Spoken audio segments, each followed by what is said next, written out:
The prisoner's dilemma portrays the difficulty faced by two parties in decision-making. Such includes competing firms. The two parties will have to choose either collaborating with each other or defecting by weighing the opportunity cost of each decision, with no perfect knowledge of the decision of the other party.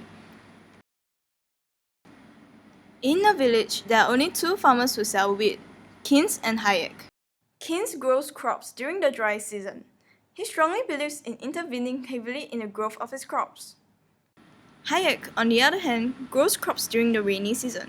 He believes that they are able to adjust to the natural environment on their own, and hence does not attend to them frequently. Due to the different harvesting periods, they sell their wheat at different times of the year. Hence, there is a separation of markets. They are both monopolies in their individual markets. There is no economic competition which allows them to maintain their individual demands and monopolize profits for several years. Both keep to their own markets, and this situation is of optimal equilibrium, where it is not possible to improve the economic lot of people without making others worse off. However, due to human nature where each rational individual is only concerned about his own marginal private benefit, one of them is bound to find an incentive to defect. Indeed, the natural collusion when they sell their crops at different times of the year does not last long. Driven by greed, Keynes decides to strike a Faustian bargain with a renowned magician. A Faustian bargain is the option to betray one's conscience in exchange for something that may be more economical. By striking a deal, he manages to acquire the seeds to grow during the rainy seasons, during which Hayek's production takes place. Hence, he grows his wheat during the dry and rainy seasons. As such, he starts selling some of his crop at the same time as Hayek, taking away some of Hayek's demand, entering Hayek's previously monopolistic market, and consequently, profits.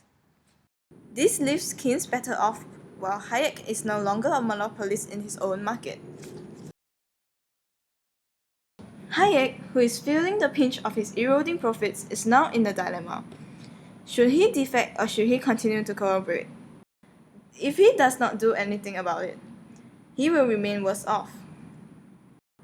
After some deliberation, he opts for the tit-for-tat approach, as the opportunity cost of doing otherwise would have been too great for him to bear.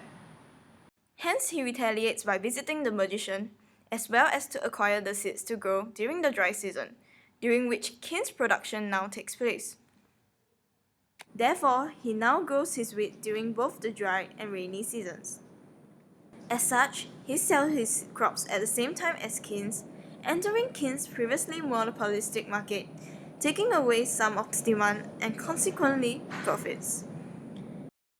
Competition is extremely high due to the high substitutability of their goods.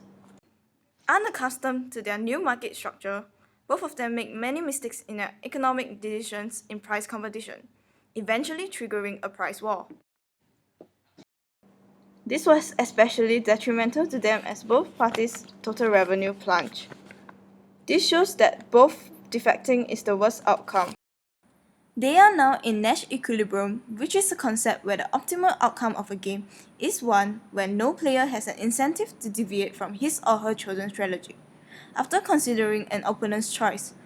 Overall, an individual can receive no incremental benefit from changing actions, assuming other players remain constant in their strategies.